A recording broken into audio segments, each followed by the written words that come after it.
Olá!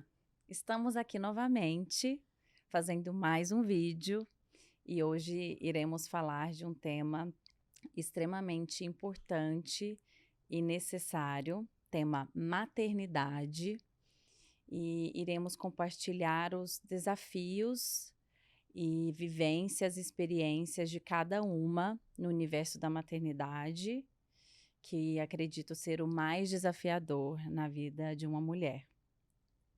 E hoje contamos com a presença física, o trio completo das irmãs, nossa irmã Fernanda. Olá!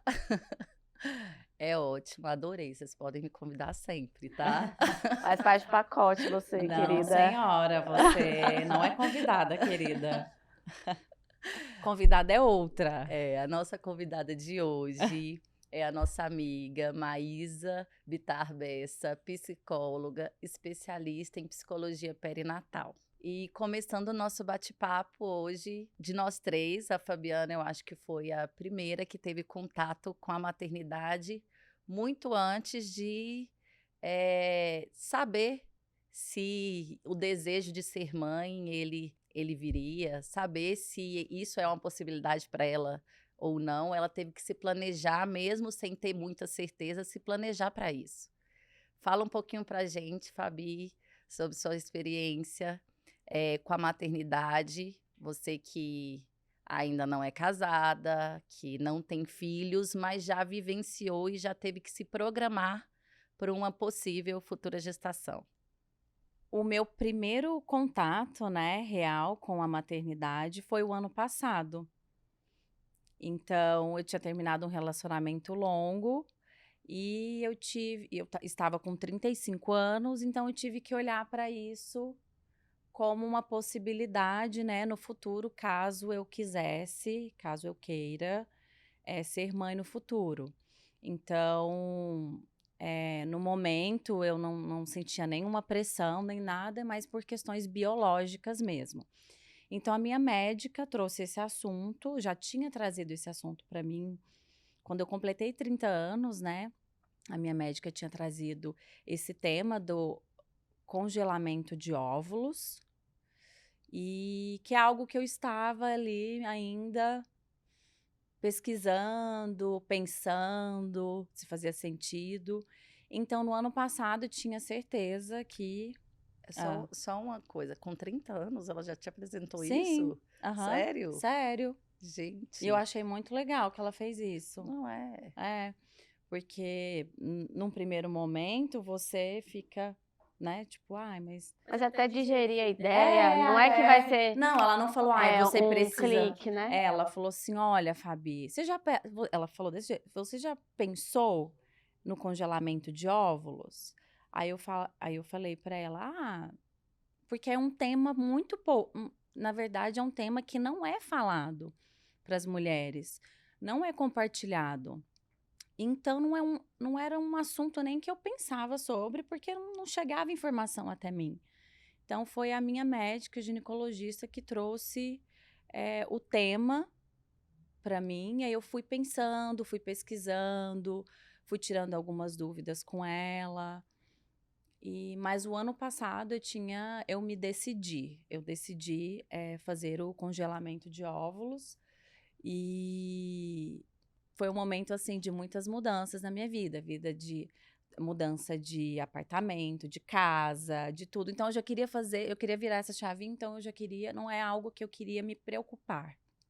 Eu queria entrar nessa outra fase da minha vida despreocupada. Não que é um tema que também me preocupa, mas por questões biológicas mesmo, né? Para ter a Então, possibilidade, para ter a né? possibilidade, caso lá na frente Você decida. eu decida, eu queira, para não ser doloroso, como aí muitas mulheres, né, passam por essa fase aí difícil de querer e não poder e não conseguir, né? E como é que foi? Como é que foi, assim, eu lembro que eu te perguntei, Fabiana, como é que foi o procedimento? Porque eu já vi várias pessoas compartilhando eh, que era doloroso, que era difícil. E, assim, eu sei que a experiência é muito particular de cada um, né? Cada pessoa, cada mulher sente de um jeito, cada organismo reage de uma forma, mas como é que foi para você, esse procedimento? Como é que, né, como é que você se sentiu? Foi tranquilo? Foi o que você esperava ou não? Você estava preparada? Você se sentiu bem? E ficou, tipo, feliz, assim, com o que você fez, assim, realizada no sentido de que, bom, a minha parte eu fiz, né? Eu estava muito tensa e com medo, porque como eu não tinha nem a informação direito, né, de congelamento e tudo, eu não fazia a menor ideia como seria. Então eu fiquei com bastante medo e eu escutava algo, né, o pessoal falando, ai, que era muito doloroso, agulha, tem que fazer aplicações na barriga, então eu fiquei com medo. Só que a médica, que é outra médica que eu fiz o procedimento, ela é maravilhosa e ela me deu uma aula, assim, ela compartilhou a tela, na clínica, ela me explicou tudo como seria, todas as fases. E isso me deixou mais tranquila Faz toda a e mais diferença, né? segura, e faz toda a diferença. Ela me falou das possíveis sintomas.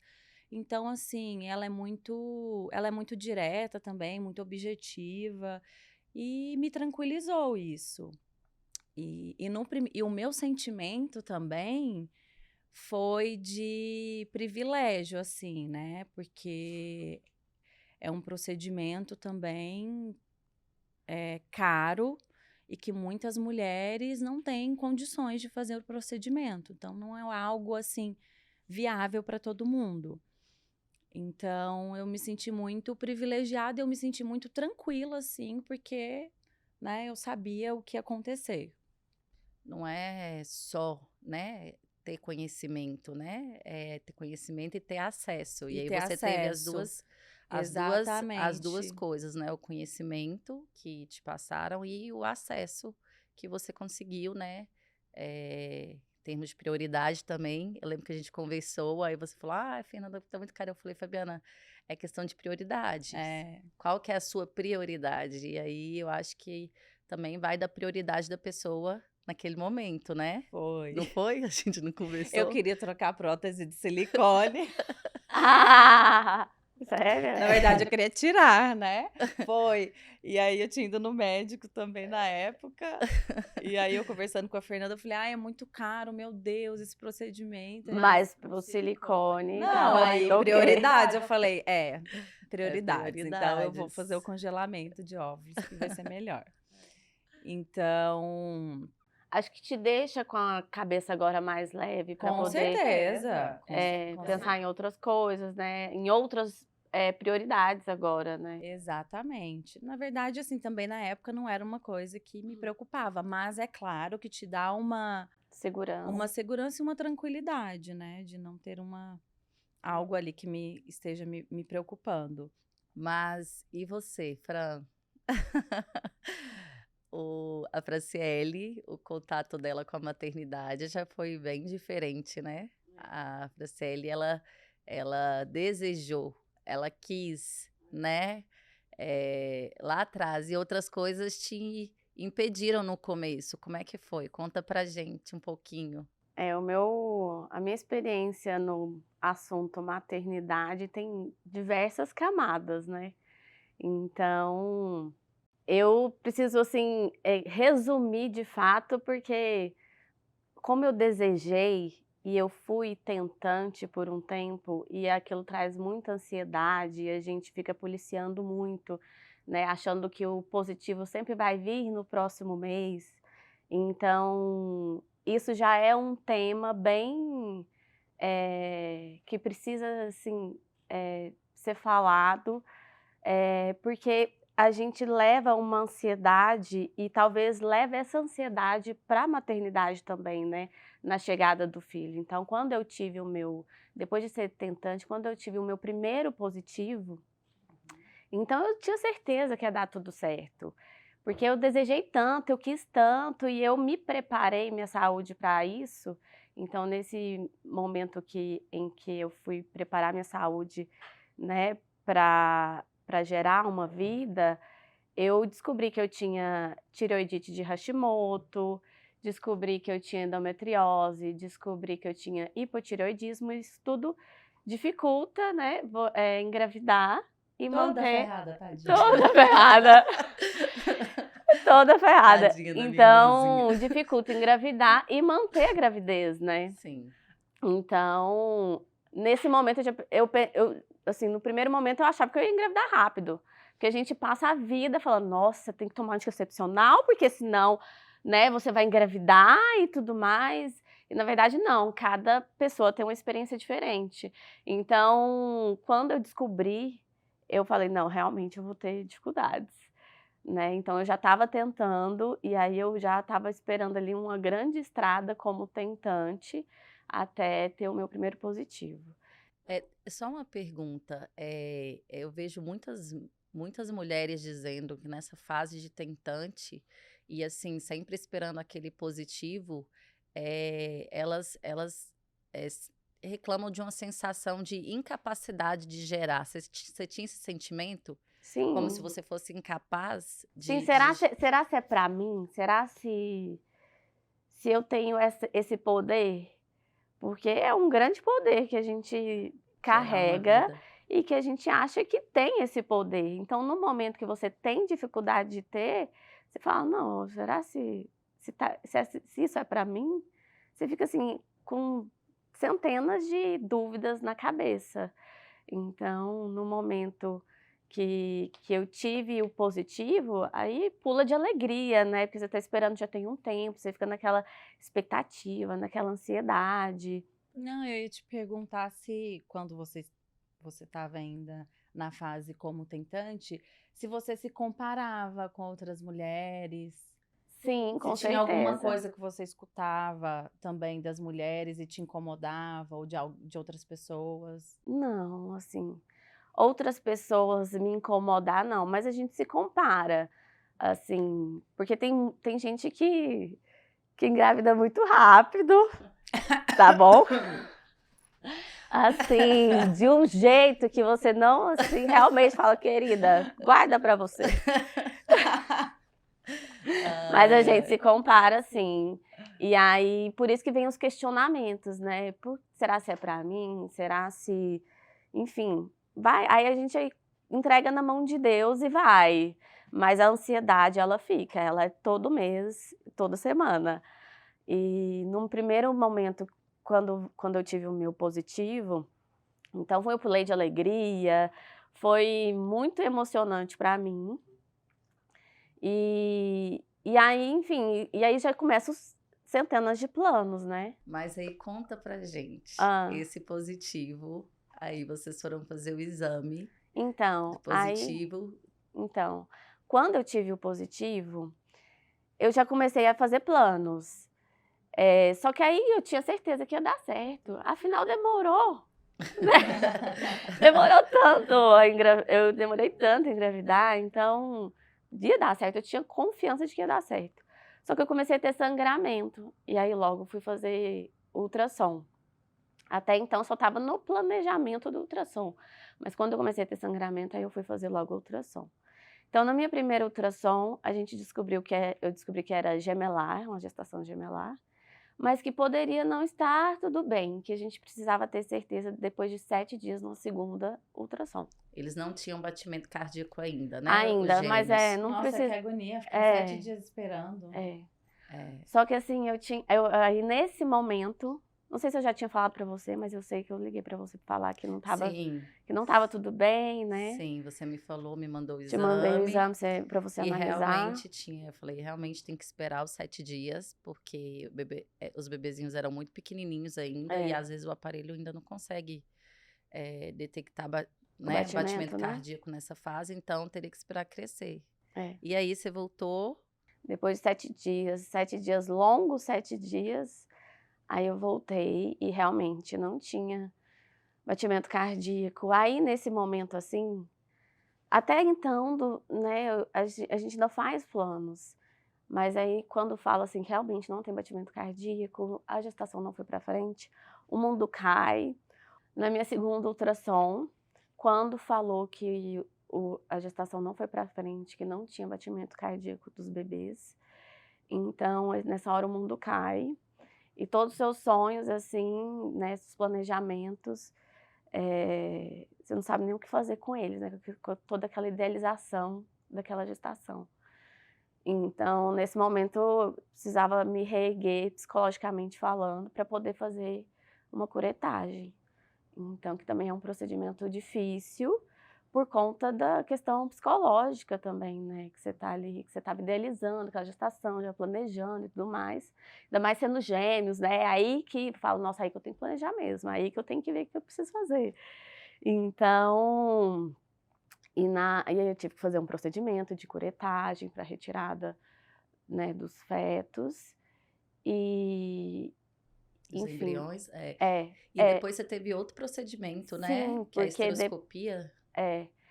porque depois de 3 meses da curetagem, eu fui fazer exame de teste de gravidez de farmácia mesmo, e deu positivo. E eu falei pra minha médica: "Eu tô grávida de novo". Aí ela: "Vem cá, vamos dar uma olhadinha". Aí ela falou assim: "Fran, não é que você tá grávida, é porque a curetagem não foi bem sucedida. O seu corpo entende que você ainda tá gerando, ainda tá, gestando, né. Então". Como se o corpo não tivesse entendido ainda. Porque tinha Aham. restos gestacionais, né.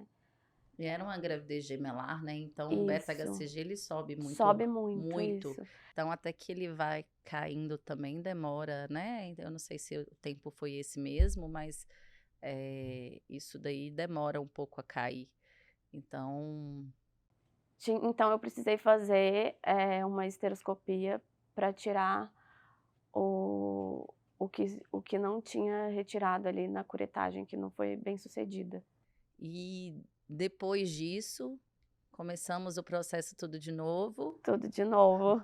E aí cuidar da saúde de novo, aí não pensei mais né, em ter filho naquele momento, eu queria não pensar nisso. Acho que a minha prioridade nesse momento foi não pensar nisso e pensar na minha saúde, né.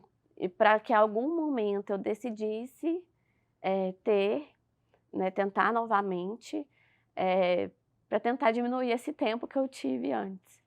Então, quando eu decidi, assim, não me policiar e tentar engravidar novamente, que foi uns 2 anos depois, Nossa, foi isso tudo?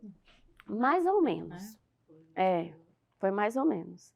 Mas aí eu tentei, assim, não tentar não evitar, não ficar, assim, tentando e me policiando como eu estava antes. Eu Você tentou não se preocupar, não me preocupar, deixar a vida exato, te deixar a levar. vida me levar. Eu É o tentei meu, é o meu seguir tema. Eu sou seguir uma especialista, que vocês vão escutar. Enfim, mas como eu já tinha, assim, cuidado da minha saúde, por conta das minhas questões de saúde, então, e eu estava com a cabeça mais tranquila, talvez seja por isso também, foi mais rápido, bem mais rápido. Mas no meu segundo positivo, já não teve aquela emoção que eu tive antes, já veio acompanhada de medo. Será que vai acontecer a mesma coisa? Será se eu conto mesmo, igual eu contei, né, no primeiro momento para todo mundo? Então aí você fica com várias incógnitas que na primeiro positivo eu não tinha. Então, aí eu tive sangramento, eu tive algumas questões na minha gestação. E só fazer uma pergunta, nesse momento que você do segundo positivo, que você ficou com medo e tudo mais, você buscou ajuda psicológica? Porque eu acho que, né, Eu não é busquei. importante buscar, né, porque você fica com medo, né, um trauma também, Exato, né, porque por mais que eu tinha medo, parecia que, eu tô com medo, mas eu tô bem. mas acho que e às vezes você não tá Essa que é a bem, você questão, acha a que você gente tá bem. confia na gente, né, mas não Esse é é o bem assim que problema, deve acontecer. Mas eu não procurei ajuda, e eu fui levando daquela forma, e eu tive algumas coisas parecidas, né, no meu primeiro positivo, que foi os sangramentos. E nisso eu tive que ter acompanhamento, então eu descobri que eu tinha um colo curto, e eu fazia, acompanhamento no médico de 15 em 15 dias, e eu tive que ficar de repouso, né? Praticamente a gestação toda, A né? gestação toda, foi a gestação toda. Então, te traz, assim, uma ansiedade também, né, um medo que eu não tinha no primeiro positivo. E em uma dessas idas ao médico, eu descobri que estava com pré-eclâmpsia. Você quer fazer alguma pergunta? Não, era É que isso tem muitas mesmo. Eu camadas. ia lembrar disso, eu tava lembrando disso. Você devia, É. eu acho que você tinha umas 30 semanas de gestação, não era? Quando sua pressão subiu? Era 30 mais. semanas. Eu tava com 32 semanas. São quantos? Quando subiu a sua pressão? Foi 32 semanas. São quantos meses? Quase 7, quase É mais ou 7. menos 7 meses. 32 semanas. E aí eu tive que ser internada. Fiquei uns 4 dias internada e já tive que fazer o parto às pressas, porque a minha placenta foi o termo que o médico. Foi o termo que o médico falou. A placenta estava cansada e não estava levando nutrientes suficientes para o Leon, né? Que é o meu bebê. Então, que hoje tem 1 ano e meio. Então, ele ficou na UTI por 1 mês. Então, eu fui uma mãe de UTI. Tem mais essa camada. É o tema para o próximo. Tem mais essa Mãe de camada UTI. na minha vida. Então, fui uma mãe de UTI por 1 mês. É uma rotina também bem cansativa, mas assim, no momento que eu fui visitar o Leon a primeira vez, Leon nasceu com 1,5 kg, né? 1,5 kg. 1,5 kg. É. Então, no momento que eu fui visitar o Leon a primeira vez na UTI, assim, eu achei tão frágil, tão pequeno, tão indefesa, assim, eu caí em prantos, assim, na UTI, assim, de chorar, de meio que perder as forças. As enfermeiras, assim, elas são preparadas para esse tipo de mãe, né? Mas, assim, para mim foi muito chocante ver ele ali na incubadora, apesar de que ele estava bem, né? Só precisava mesmo ganhar o peso e tal. Ele nasceu bem dentro do quadro dele, ele nasceu super bem. Graças a Deus. Mas, assim, o meu primeiro contato com ele, porque é importante esse canguru, assim, para o bebê, né? Esse contato com o bebê, para ele engordar, para ele se desenvolver. Meu primeiro contato com ele, assim, minha cara é de... Eu tô desolada, assim, meu rosto, assim, Você meu tinha marido medo, tirou... né? meu marido tirou a foto, eu tô com a cara, tipo, gatinho do Shrek, sabe?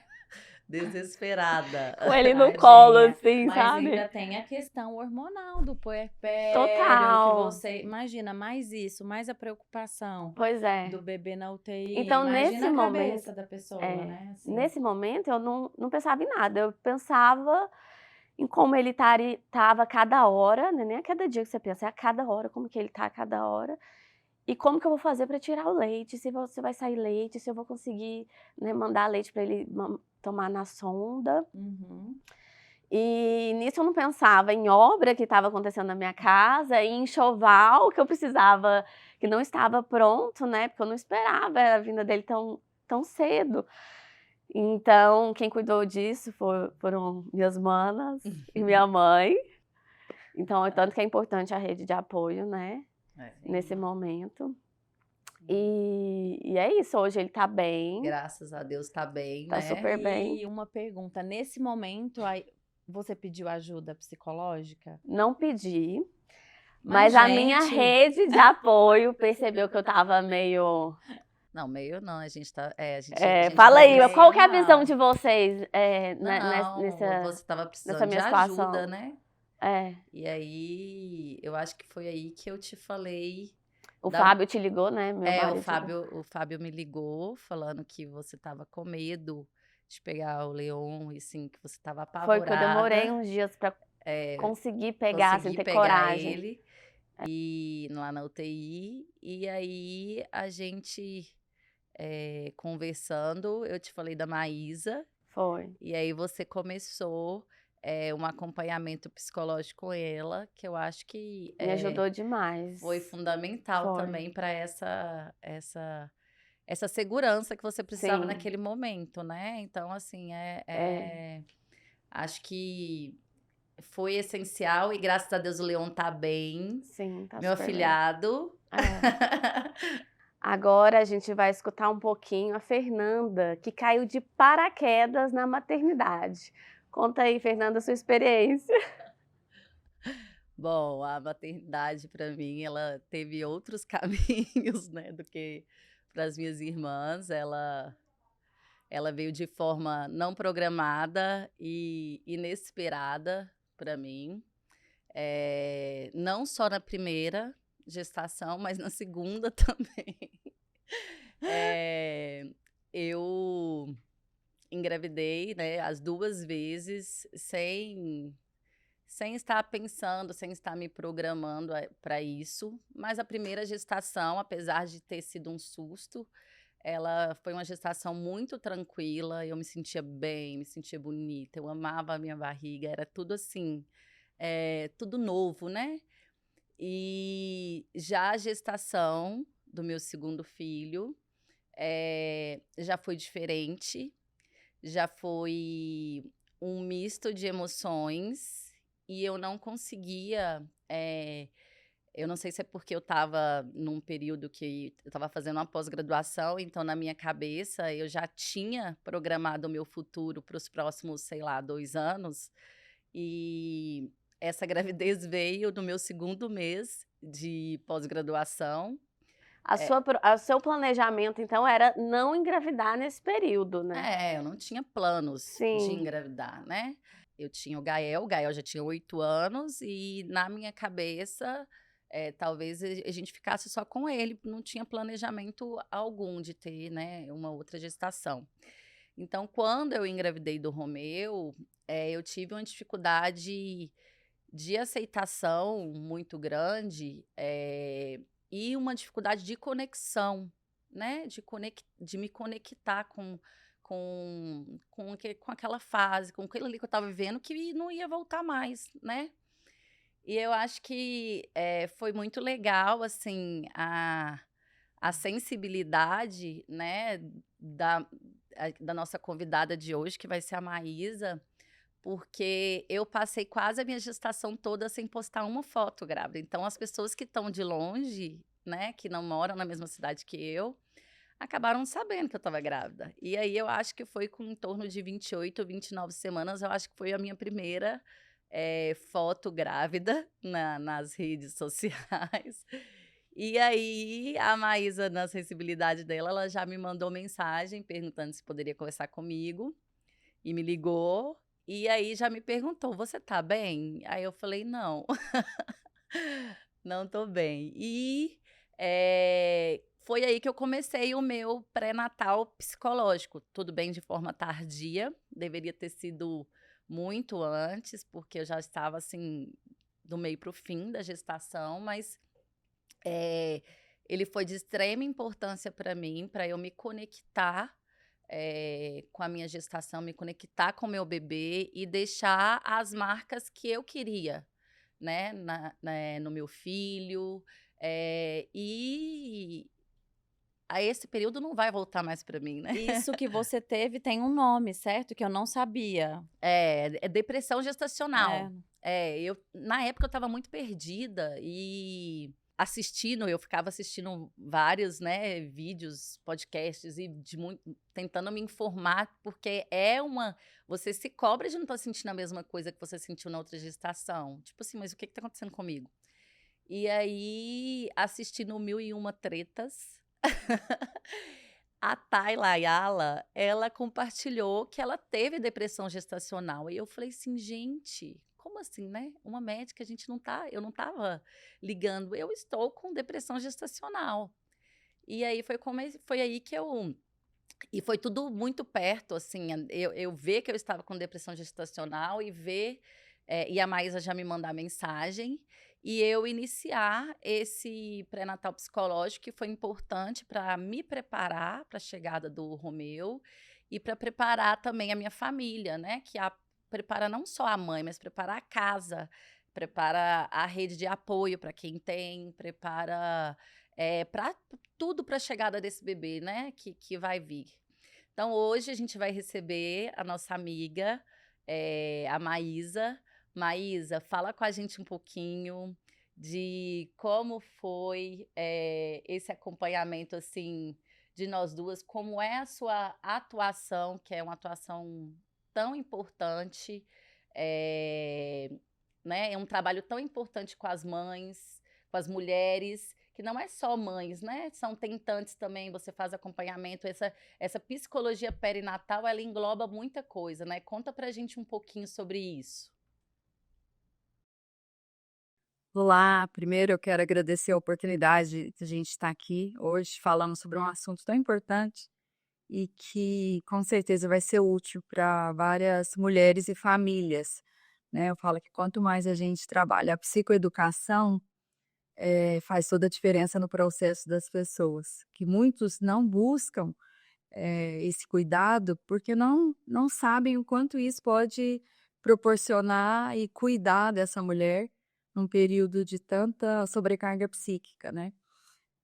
Então, o pré-natal psicológico é algo que, me encanta assim, eu vejo os resultados e cada dia que passa eu fico mais feliz de perceber o quanto a gente consegue fazer um trabalho preventivo e o quanto a gente consegue, igual a Fernanda falou, organizar essa casa, organizar todas essas pessoas para a chegada de um novo membro.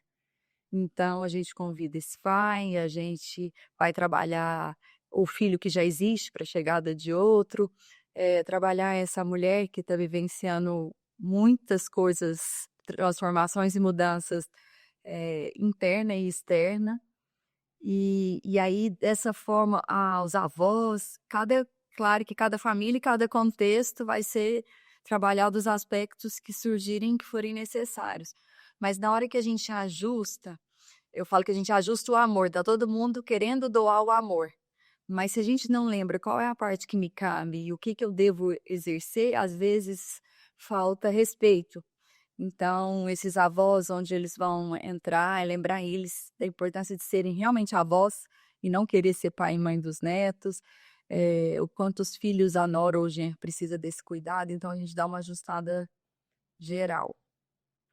E é tão individualizado que vocês acabaram de ouvir a história das três irmãs, contextos diferentes, com histórias ligadas à maternidade de forma super diferente. A Fernanda, que tem 2 filhos, tem 2 histórias diferentes para contar. Então, na mesma pessoa, isso é vivenciado num formato diferente. Então, é muito rico e precisa de ser olhado de forma individualizada para realmente ser útil e suprir a necessidade que se apresenta, né. Maísa, você sabe que na minha primeira gestação também, você foi a primeira pessoa eh, que me deu assim, não foi um choque de realidade, mas foi assim, você me deu um norte, porque eu estava assim completamente despreparada. Eu lembro que eu estava deitada no quarto do hospital, assim, o Gael tinha acabado de nascer, e você falou assim: Fernanda, tem coisas que ninguém conta pra gente. E se você começar a se sentir mal, sentir alguma coisa, né, se sentir, ficar chorosa, se sentir sem capacidade de cuidar do bebê, alguma coisa, você não tá sozinha. Isso acontece com muitas mães, pede ajuda, me liga se você precisar e tudo. E assim, a gente tá naquela fase, naquele momento lá, de lua de mel, né? O bebê nasceu, tudo parecendo assim, ai, que sonho. E a gente não tá preparada ainda para a parte emocional que vem naquele pós-parto. Então, você na do Gael, você foi a primeira pessoa que me contou, né, há quase 12 anos atrás, a primeira pessoa que me contou, porque hoje em dia fala muito, mas há 12 anos atrás ninguém chegava. A minha mãe teve 3 filhas, né, nossa mãe teve 3 filhas e ninguém contou. Alguém não Contou o quê? contou que você pode não se sentir bem, Ah, que sim. você pode ter sentimentos de tristeza, incapacidade, angústia, medo, muita coisa, porque parece que você se Junto com a alegria. é. Junto com a É alegria. Junto com porque assim, Fabiana, um movimento de muita ambivalência emocional desde a gestação. E nesse pós-parto, muitas vezes é a hora que se intensifica. E parece que a gente foi meio que treinado a achar que ou a gente está triste ou a gente está feliz. Ou a gente está angustiado ou a gente está leve. E aí, nessa hora, parece que escancara e mostra pra gente que é tudo junto e misturado. Então, muitas mulheres se culpam e vivenciam processos porque falam assim, nossa, mas espera aí, eu tô aqui com medo. Ah, não, eu tinha que estar só feliz. Aí eu tô com assustada, a responsabilidade agora desse ser depende de mim. Ah, não, eu devia estar sentindo só amor. Então, assim, Ai, se culpa muito nesse por período, isso, né? e não sabe que é assim. Aí você acha que a única pessoa que está sentindo isso sou eu. Então, eu sou péssima mãe, eu sou um péssimo ser. E nessa época, eu ainda não estava atuando como psicóloga perinatal. Eu tinha parado de atuar como psicóloga para cuidar dos filhos, né? E aí, a minha filha mais velha estava com 1 ano, a Paola. Eu tinha tido depressão pós-parto, por isso que eu quis atuar nessa área, porque eu vi que se eu tivesse tido um preparo, um pré-natal psicológico, a probabilidade seria mínima de eu ter tido uma depressão pós-parto. Caramba. Porque eu tinha crenças, eu tinha somente uma visão e muita coisa que foi acontecendo, eu achava que eu era a única. Um sentimento de solidão muito grande eu tinha.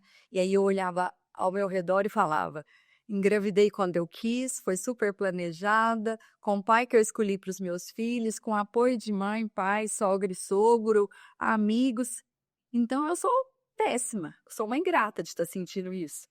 E aí você vai virando uma coisa, e aí depois que eu vivenciei tudo isso, dificuldade de amamentação e tudo, que eu fui saber da existência, da psicologia que é bem nova ainda nessa área, e falei: "Gente, eu quero trabalhar é aí", porque a maior sobrecarga psíquica de uma mulher, a maior probabilidade dela ter um surto é gestação e pós-parto. Então, se a gente cuida disso, nós estamos cuidando das próximas gerações. Porque uma mãe que estiver bem, ela vai conseguir passar isso para o seu lar, né? Nem só para o seu filho, para o seu lar, para o seu marido, para o seu filho. E se a gente não está bem, né? Quantas famílias, gente, se vocês observarem, escolhe ter um filho só, não porque queria ter só um filho, e sim porque o baque foi tão grande da maternidade ou da paternidade que eles nem assim, muda de ideia, não quero ter mais nenhum. E eu acho que até aí tudo bem. O ponto que me coloca de alerta é assim: se eu não trabalhar e resolver os aspectos gerados dessa primeira gestação e desse primeiro filho, eu vou carregar ela na minha maternidade a vida inteira. Então eu não vou estar dando para o meu filho o que realmente eu desejo e quero, e sim projetando coisas mal resolvidas dentro de mim. Então eu falo, até essa família ela precisa de cuidar e de preparar. Não para ter o próximo, não para convencer disso de jeito nenhum, mas sim para organizar toda essa mudança que ocorreu, para que eu consiga ser a mãe que eu desejo para esse filho. E para que eu consiga levar a minha vida da forma que eu desejo, senão eu fico presa naquele aspecto ali. Fora quantos casamentos também se desfazem, porque é uma hora que mexe muito com a mãe, mexe muito com o pai, retoma várias coisas da nossa história, e aí se eu fugir disso, ao invés de entrar em contato e organizar, a probabilidade de eu querer projetar ou distanciar desse marido, dessa mulher, e uma hora que você vê os dois estão distantes, ou começa a briga, porque um começa a projetar o outro, ou excesso de cansaço, a privação de sono, na hora que você vê, você fala, meu Deus, esse filho que veio para fortalecer ou para o desejo ali da família, ele gera um monte de coisa que realmente não era o que a gente queria. Mas não é ele que gera, é a gente que fica mexido e não consegue resolver e acaba tendo a consequência que a gente não deseja. E eu acho que, às vezes, na minha percepção, assim, né? Que às vezes essa crença, ao meu ver, limitante de que a mulher tem um instinto depois que ela tem o bebê, que ela dá à luz, ela tem esse instinto. Acho que isso às vezes pode atrapalhar as mulheres buscarem ajuda, né? Fala, não, mas eu preciso, porque o instinto materno. Só que, e aí às vezes eu acho que isso atrapalha um pouco também, né? Algumas mulheres terem essa percepção de pedirem. Eu acho, É. porque, por exemplo, o Leon, eu nem cogitava ter babá nos primeiros meses. Eu não sabia que ele ia ficar na UTI e tudo mais, mas mesmo assim, mesmo ele estando na UTI, eu pensava, não, ele vai vir para casa, eu não vou precisar de babá, não preciso de ajuda. Eu vou dar conta. E aí, na primeira semana que ele foi para casa, eu falei, pelo amor de Deus, eu não vou conseguir ser mãe. Alguém me ajuda? Para Então, que eu quero assim, descer. então, assim, eu penso nessa questão assim, ai, nossa, e será que eu vou ter o segundo? Porque vou passar por isso tudo de novo. Então, Maísa, vamos marcar um horário, tá? A gente tá precisando aí. Marcar um horário, linda. Mas faz Eu sentido. achei legal, assim, porque a Maísa falou uma coisa, se você não tem um acompanhamento numa primeira gestação e se prepara para uma segunda, isso vai refletir diretamente nessa segunda gestação. E eu acho que foi o que aconteceu comigo. Porque eu, na minha primeira gestação, foi uma depressão pós-parto, assim como a da Maísa. E que eu procurei ajuda muito tardiamente, mas graças a Deus tive acesso e tudo mais. Mas assim, eu tive um acesso, eu tratei a minha pessoa, os meus traumas, os meus problemas. Eu não tive aquele acompanhamento da mãe, aquele acompanhamento puerperal, eu não tive naquele momento ali. Então, eu acho que isso acabou refletindo um pouco na minha segunda gestação, né, assim, mesmo sem você estar pensando naquilo, você já fica um pouco condicionada a falar, meu Deus, tô grávida, e agora? Vou sofrer tudo de novo? Acho que a gente, sem pensar, não é intuitivo, né? Não é um pensamento que vem, mas a gente acaba sendo levado por isso. Eu acho que pode ser uma das coisas que me levou a ter essa depressão gestacional durante a minha gestação. E a sua questão também, não sei se você chegou a tocar no assunto, é que você tinha começado um curso, né? É por isso que eu falei no início, então você estava programando não engravidar, porque você tinha começado um curso em outro estado e tudo mais, né, para poder concluir. Então, a sua ideia era iniciar esse curso e finalizá-lo sem intercorrência, vamos dizer assim. A gente se programa, né? Mas a gente não a manda, vida, mas a programação. Ainda mais no seu caso, né? Eu acho que tropeçou, caiu na maternidade. É muito importante a gente entender, né, que na maternidade também, eu acho que é uma coisa que deixa a gente desempenhar o papel de mãe mais leve um pouquinho, é entender que a gente não está sob controle, né? Que a gente não tem o controle de nada, que a gente está ali naquele papel de mãe, mas o controle não é nosso. A gente tem que desempenhar o nosso papel de melhor forma possível, mas a gente não tem controle de nada.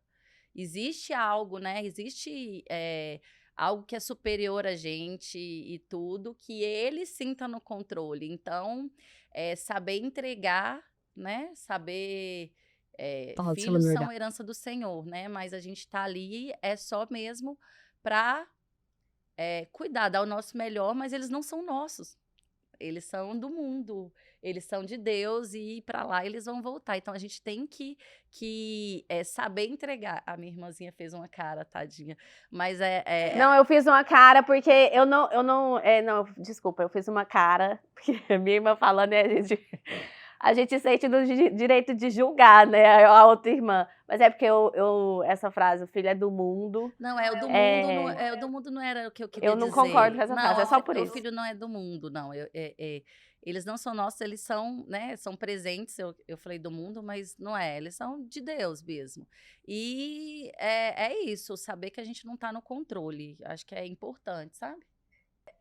A maternidade, ela vem gerando um movimento na nossa vida enorme. Uma das coisas que ela nos ensina é que a gente não controla nada e que a gente precisa de aprender a confiar. Então, a gente faz da nossa parte, a gente vai dar o nosso melhor, a gente vai dar exemplo sempre, porque sempre a gente dá exemplo. Em alguns momentos, a gente vai dar exemplo a ser seguido, em alguns a não ser seguido. E tudo bem, porque nós somos humanos e também estamos permitindo esses seres a serem humanos, que também, senão eles começam a se cobrar uma perfeição, porque acham que tem que ser isso. A gente tem que buscar ser melhor a cada dia, mas saber que faz parte do processo o errar, o acertar. E aí a maternidade ela vem como, assim, a imagem que eu posso é como uma maior propulsora para o nosso processo de autolapidação. Então a pessoa que usa esse processo para isso, ela faz um boom, porque ela vem tirar a gente muito do 2 mais 2 são 4, ela vem mostrar muita coisa que até então a gente não enxergava, a gente não valorizava, a gente vem mostrar as pequenas coisas do dia a dia que fazem toda a diferença. Então, é muito rico para quem leva para esse lado, usa todo o processo para crescimento. Agora, quem quer continuar no controle, quem quer achar que, né, que a gente acha que a gente controla, buscar uma segurança que ela é irreal, ela gera um sofrimento muito grande. Porque é isso, a gente está com aquele ser, é responsabilidade nossa dar o nosso melhor para eles, mas também vai ter a hora que a gente vai ter que deixar bater asa, porque senão não é nem saudável a gente manter ele ali na dependência. A gente vai trabalhar, cuidar dessa dependência na infância, suprir tudo que precisa para que ele esteja pronto para o próximo degrau e chegar uma hora a gente vai começar a trabalhar a independência. Por quê? Para cuidar e para ser o melhor para esse ser. Mas isso vai estar sempre trabalhando a gente.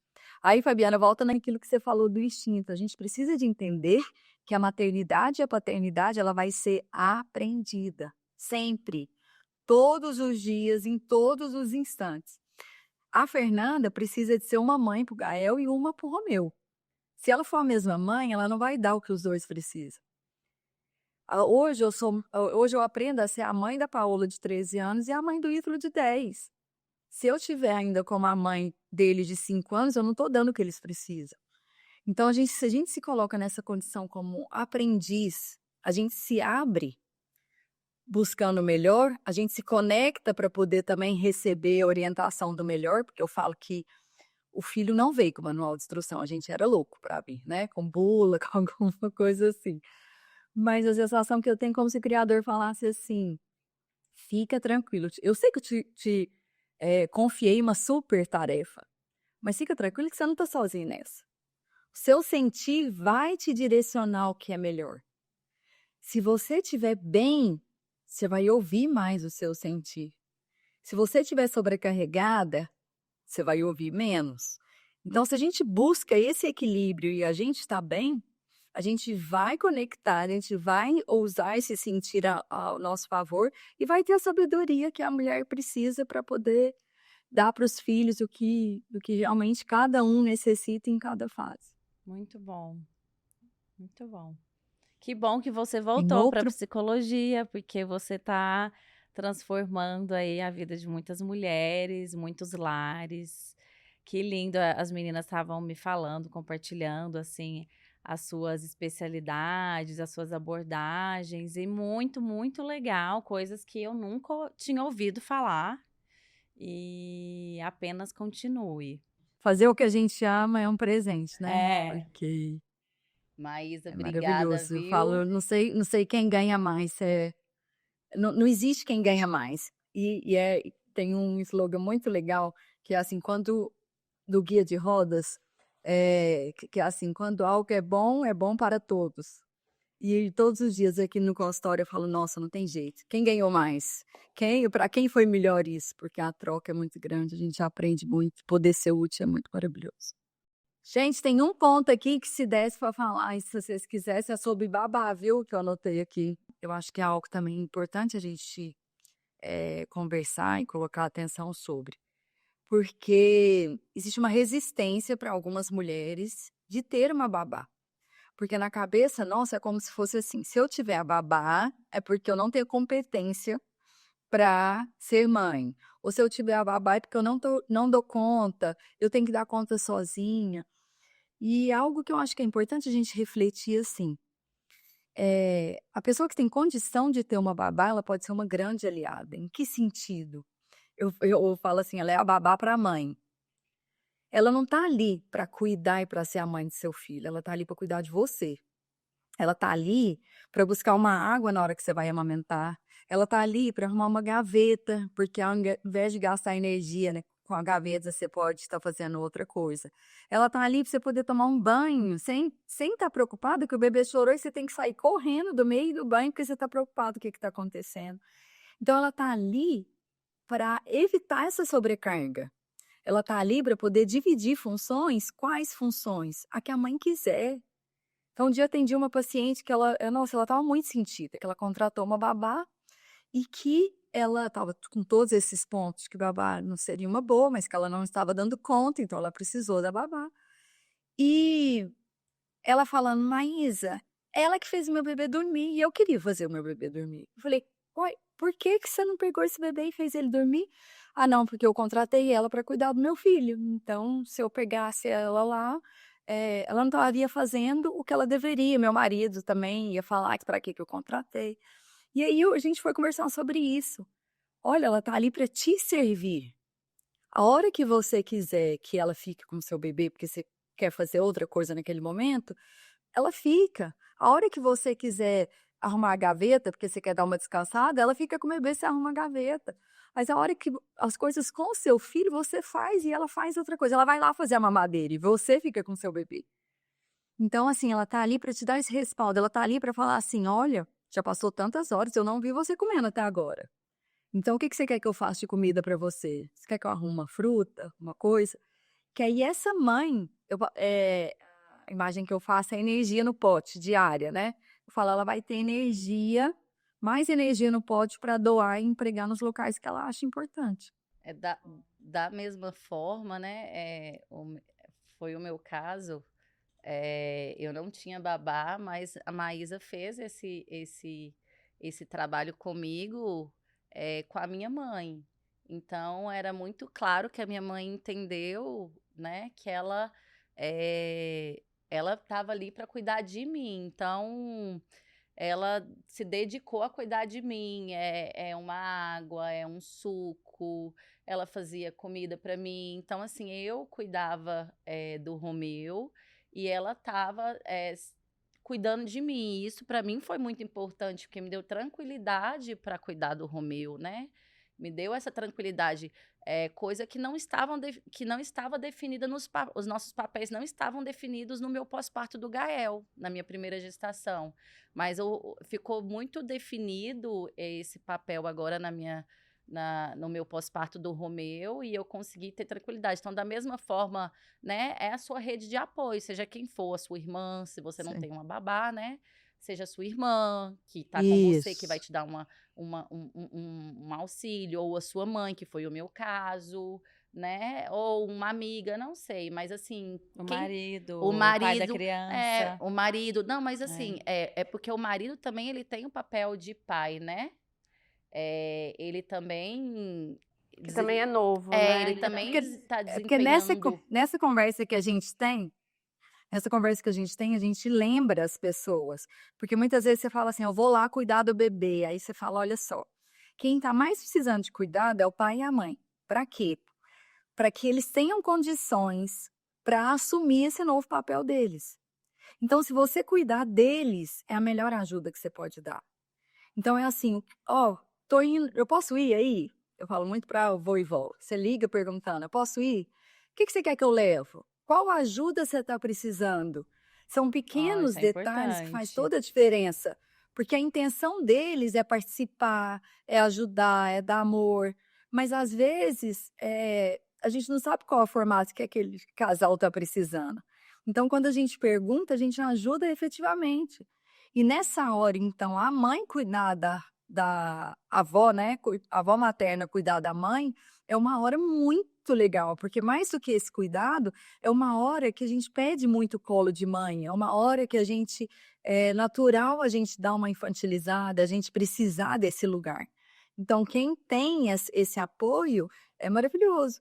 E é muito lindo, gente, porque assim, na hora que você conversa e explica para esses avós, para essa tia, para alguém que vai ali fazer parte daqueles dias, e a pessoa entende que naquela função ela vai ser extremamente útil, ela exerce com tanto amor e o negócio roda redondo, porque cada um ocupa realmente o lugar e o espaço que precisa de estar. Então é muito legal. Muito legal. É Será uma organização mesmo. Sim. Será que eu vou ter que marcar uma sessão para falar como tia do meu lugar? Ah, eu acho que talvez, viu? Ah, é? Preciso melhorar? Esse é tema para um próximo podcast. Para um próximo. Foi ótimo, Maísa. Muito obrigada por ter aceito o convite. Muito obrigada, viu, Maísa? Pela amizade, parceria de sempre. Foi ótimo te receber aqui. E Como atuar, né, como psicóloga nas nossas vidas também, né? Que fez toda a diferença para mim, assim. Fez toda a diferença e fará. Marcaremos uma consulta. já temos todas já temas para alinharmos nos próximas consultas. Total. Ai, mas foi ótimo. Muito obrigada, bom. viu? Um beijo grande. Obrigada a vocês. Obrigada, meninas. Tchau, Tchau. tchau. Beijo, obrigada, Maísa. Pessoal, muito obrigada. Esperamos que vocês tenham gostado. Curtam o vídeo, compartilhe com as pessoas com quem você acha que vai ajudar e até o próximo.